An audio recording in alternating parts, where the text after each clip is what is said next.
কোনটা? সকাল সকাল তো আমসত্ত্ব খাচ্ছিস, আবার কি লাগে তোর? হ্যাঁ, ওটাকে শেষ কর, তারপর দিব। তো কি লাগবে? আও আও, এটাই লাগবে।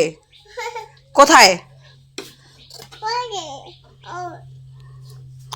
শেষ হয়ে গেছে, শেষ। না, এটা আলাদা, এটা খেজুর। এটা খেজুর। খেজুর খাবি? ওইটা তুল, ওটা ভালো নে।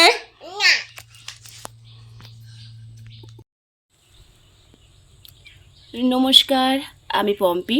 পম্পি লাইফস্টাইলে সবাইকে অনেক অনেক স্বাগত। তো এই যে সকাল সকাল চলে এসেছি আজকে আমি একটা সুন্দর দিনের ব্লগ নিয়ে। ফুলগুলোকে দেখুন, প্রথমে কত সুন্দর লাগছে বলুন। সকাল সকাল না, সূর্য ওঠার আগে আগে এই ফুলগুলো খুব সুন্দরভাবে ফুটে থাকে। দেখুন না, গাছের প্রতিটা মাথায় মাথায় কত সুন্দর ফুল। আচ্ছা, ফুল তোমাদের কার কার ভালো লাগে অবশ্যই কমেন্ট করে বলবে তো। তার থেকে দেখুন, তার সাথেই আমার ড্রাগন, আর আমার সারা বাড়ি একদম মানে জঙ্গল। যে আসে সেই বলে, ইস বাড়িটা কি জঙ্গল।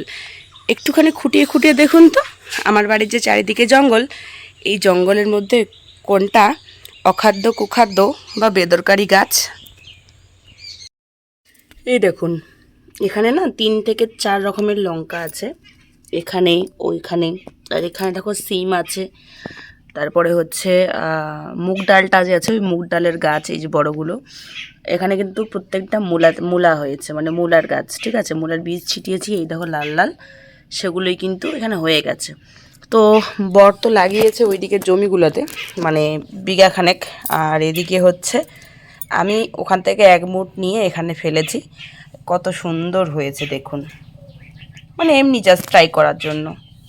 আরও আছে অনেক কিছু, আস্তে আস্তে তোমাদের সঙ্গে শেয়ার করব। তোমাদের সঙ্গে আর একটা ইন্টারেস্টিং জিনিস শেয়ার করি। আমার ড্রাগনটাকে আমি কাটিং করতে করতে এই শেপ দিয়েছি, আর 50টার মতন শর্ট ডাল বেরিয়েছে, যে ডালগুলোকে আমি মানে অন্য জায়গায় বসিয়েছি, বাট সেখান থেকে মানে গরু টরু একেবারে পা দিয়ে দিয়ে শেষ করে দিয়েছে। আর একটা রোগ এখন আমি ইদানিং দেখতে পাচ্ছি আমার ড্রাগন গাছে, এই যে এই রোগটা, বুঝতে পারছেন কি না জানি না আমি, এই যে এখানে ভালো বোঝা যাচ্ছে, এই যে। তো যদি কারো এই সমস্যার সমাধান জানার থাকে অবশ্যই আমাকে কমেন্ট করে বলবেন। আর এই যে ফুলটা দেখুন,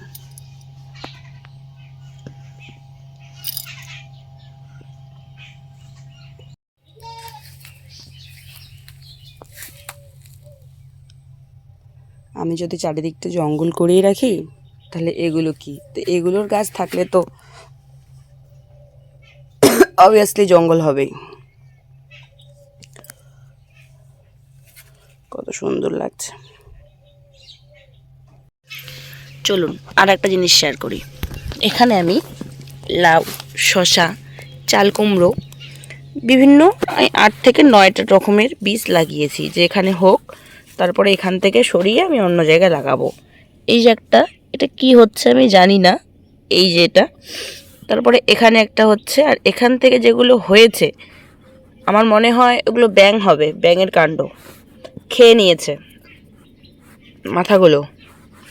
এবার আমি জানি না মানে কতটা সম্ভব ওগুলো মানে ওঠানো। দেখেছিলে যে আমার একটা প্যাকেট ডেলিভারি হয়েছিল, সেখান থেকে আমি বীজগুলো লাগিয়েছিলাম। সিম মরে যাচ্ছে, এই যে একটা এখানে ভালো হয়েছে, আর এখানে কিন্তু প্রত্যেক কটায় ভালো হয়েছে। আর এখানে দেখো আরও নতুন নতুন বেরিয়েছে, এই যে পাতা। তো কালকে আমি সিম খেতে গেছিলাম, ভিডিও করেছি কিন্তু ভিডিওগুলো পোস্ট করা হয়নি। এই যে, এ বাবা, আমার মাথা ব্যথা করছে রে, মাথা টিপে দিচ্ছে আমার মেয়েটা। হয়েছে মামের জ্বর, মামের কাশি, মামের শরীর অসুস্থতার মামে এখানে বসে বসে খেলছি। বলো হ্যালো, বলো হ্যালো করে দাও, হ্যালো করে দাও।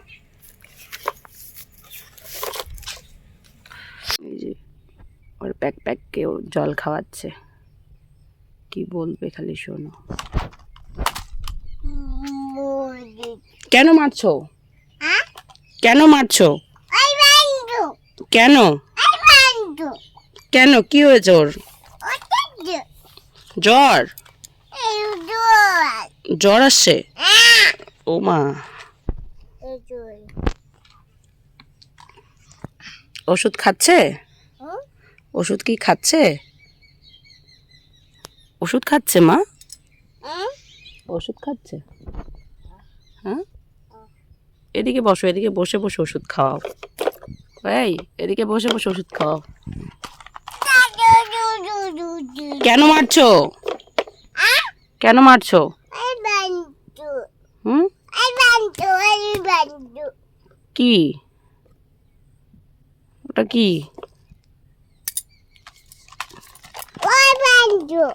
এই পাটকাঠিগুলোকে নিয়ে আমার হয়েছে মরণ জ্বালা। কেন বলুন তো এই কথাটা বলছি? অনেক কষ্ট করে বাচ্চা নিয়ে এই পাটগুলো ছুলে ছুলে পাটকাঠিগুলো নিয়ে এসেছি। তারপরে বাইরে মানে যেদিকে ইয়ে করেছি মানে ছুলেছি সেখান থেকে হাফ শুকনা করে তারপরে আবার ওখান থেকে বাড়ি এনেছি।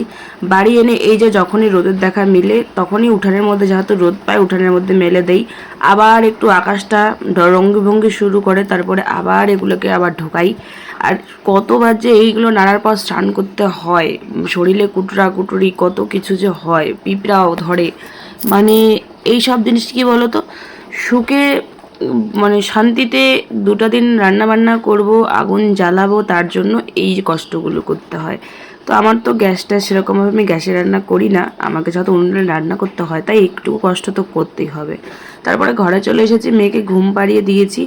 দেওয়ার পরে দেখো এখন আমার কাজ হয়েছে কি, দুপুরে রান্না করব, যেটা রাতের পর্যন্ত হবে। দুপুরে বলতে ওই 2টা রান্না করব, রাতের পর্যন্ত হবে। বর বাড়িতে নেই, বর কাছ থেকে এসে ভাত খাবে। তো সেরকমভাবে মুখে না কোনো কিছু আঁটছে না, মানে রুচি ভালোই লাগছে না। তো ভাবলাম আজকে একটু পেঁপে দিয়ে কিছু বানাবো। আর আমি যেহেতু উনুনে রান্না করি, আমার যে উনুনের সামনের যে টিনটা, সে টিনটা কিন্তু পুরোপুরি হিমঘরের মতো লাগানো, একদমই কাটা নেই। আর সেই কারণে একটাই মাত্র আবার জানালা, ধোঁয়া কিছুতেই বেরোতে পারে না। আর ধোঁয়া বের না হওয়ার কারণে তোমরা একটুখানি নজর দিয়ে দেখো সারা ঘরের অবস্থাটা কি হয়েছে, কি কালো নোংরা হয়েছে। যেদিকেই তাকাবো সেদিকেই কালো নোংরা আর মানে কালিগুলো লাগে।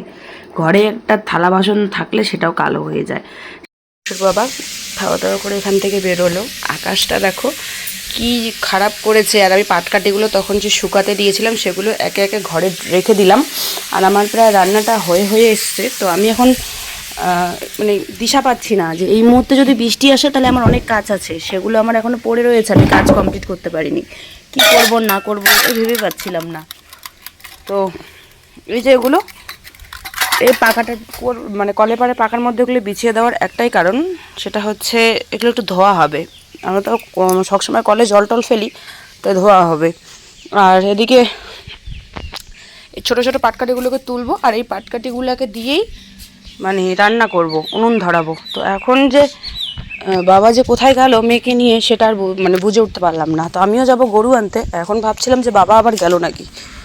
তো অনেকের একটা প্রশ্ন, আমার আমার আমার মানে বাড়িতে কে কে আছে, তো অনেকের প্রশ্ন আমার শ্বশুর বাবাকে নিয়ে, আমার শ্বশুরবাড়ির লোকজনকে নিয়ে। আমি কিছু কথা এই ভিডিওর মাধ্যমে বলবো। যদি কোনো ভুল ত্রুটি বলে থাকি বা করে থাকি তাহলে ক্ষমা করবেন, এবং আমার শ্বশুরবাড়ির যারা দেখবেন তাদেরকে বলবো বুঝে শুনে তারপরে এটার বিরুদ্ধে কোনো কথা বলার হলে আপনারা বলবেন। তো আমার শ্বশুর বাবার 2 ছেলে, আমরা বড়, আর ওনার ছোটো ছেলের আগে বিয়ে হয়েছে, আর আমরা বড়, আমাদের পরে বিয়ে হয়েছে। তো আমাদের বাঙালি মতে মানে অনেক একটা নিয়ম আছে যে যদি ছোটো ভাই আগে বিয়ে করে তো বড় ভাই কিন্তু ছোটো ভাইয়ের বউয়ের হাতে খেতে পারবে না। তো এটা আমাদের বাড়িতে 14 গোষ্ঠীর 3 পুরাণের নিয়ম। তো সেই অনুযায়ী আমার বর কিন্তু খায়নি। সেই নিয়ম অনুযায়ী আমার বিয়ের আগে পর্যন্ত তোমরা ওদেরকে এক জায়গায় খাইতে কখনো দেখোনি বা শোনোনি। আর মানে অনেকের কাছে অনেক কথা, অনেকের মানে বদনাম, অনেক রকমের ব্যাপার, মানুষ না জেনে না বুঝে অনেক কথা লটিয়েছে। আমার বরের যখন 6 থেকে 7 বছর বয়স তখনই আমার শাশুড়ি মা মারা যান। আর আমার শ্বশুরমশাই আর আমার যে জেঠি শাশুড়ির বাড়ি রয়েছে, আমি যে যাই তোমাদের সঙ্গে শেয়ার করি, তো সেখান থেকেই এনারা 2 ভাই মানুষ হয়। আর আমার বর তো প্রায় ওদের বাড়িতেই বাড়িটারি মানে পুরো ঘরটর দিয়ে একদম ওই বাড়িতেই থাকা শুরু করে। আমার বিয়ের দিন পর্যন্ত মনে করো বাড়িঘরের কাজ চলছিল। নতুন একটা ফাঁকা মাঠ জমি যেখানে কৃষিকাজ হতো, সেই বাড়িতে না মাটি উঠানো না কিছু না কোনো কিছু, হুটহাট করে সেখানে কলপার বানিয়ে পায়খানা বাথরুম বানিয়ে সেখানে কোনো মতন করে থাকার মতো ঘর দুটো বানিয়ে সেখানেই আমার বিয়ে হয়। আমার বিয়ের দিন, যেদিন আমাকে বিয়ে করতে যাবে তার আগের দিন পর্যন্ত ঘরের কাজ হচ্ছিল। আমার যেহেতু অনেক বছরের রিলেশন, আর 10 বছর থেকে আমি আমার শ্বশুরবাড়ির মানুষগুলোকে চিনি, পরিচিত আমার সাথে 9 বছর। তো যাই হোক, তারপর এরকমভাবেই আমাদের বিয়ে হয়। আর আমি আমার বিয়ের পরে মানে আমি বিয়ে করে এসেই কিন্তু নতুন বউ হয়ে এসেই কিন্তু আমার নতুন বাড়িতে পা রেখেছি। আমার নতুন বাড়ির একটা থালা বাটি চামচ গ্লাস একটা বোতল একটা গাছ যদি বলতে পারো তোমরা, সেগুলো বছরও যতদিন আমার বিয়ের জীবনটাও ততদিন বছরটায়। তো আমরা আমার শ্বশুরবাড়িতে দরকার ছাড়া সেরকমভাবে আমাদের যাতায়াত হয় না, আত্মীয় স্বজনের মতো। মানে যদি দরকার হয় মানে তাহলে আমরা যাই, নাইলে কিন্তু যাই না। আর এবার কথা এলো ভাই ভাই বা যায় সবার সংসারে অশান্তি হয়, সেটা জায়ের সাথে জায়ের হয়, নননের সাথে বৌদির হয়, শাশুড়ির সাথে শ্বশুরের সাথে, সবার সাথেই সবারই ক্যাচাল ম্যাচাল ঝামেলাঝাটি অশান্তি হয়। তো এই বলে এটা নয় যে আমাদের মধ্যে কোনো মানে মিলামেশা বা রিলেশন নেই, অবশ্যই আছে। তো আমার বর মানে আগের থেকেই আলাদা, সেখানে আমি কি করব, আমার কিছু সেখানে করার নেই।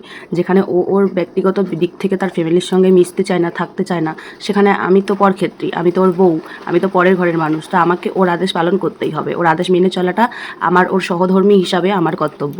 তো অন্য একটা ব্লগে আমি আরও তোমাদের সঙ্গে শেয়ার করব এই বিষয়ে। এত কিছু তো ডিটেলসের আলোচনা করা যায় না ছোট্ট একটা ব্লগে, তো অবশ্যই আমি একদিন আলোচনা করব। এই যে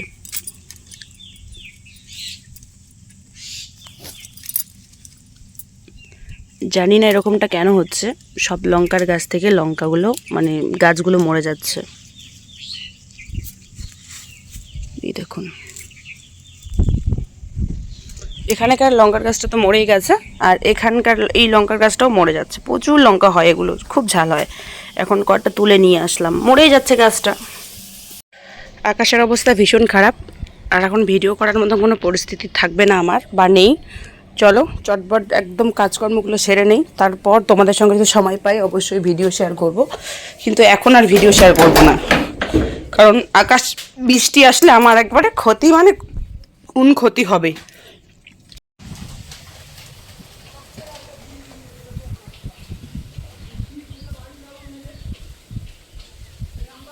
তো বৃষ্টি কিন্তু প্রচুর পড়ছিল এতক্ষণ, আমার সাথে থাকার জন্য সকলকে অনেক অনেক ধন্যবাদ। আর দেখা হচ্ছে পরবর্তী কোনো ভিডিওতে। ততক্ষণ সবাই ভালো থেকো এবং সুস্থ থেকো, আমার জন্য সাবস্ক্রাইব করে আমার পাশে থেকে চলো।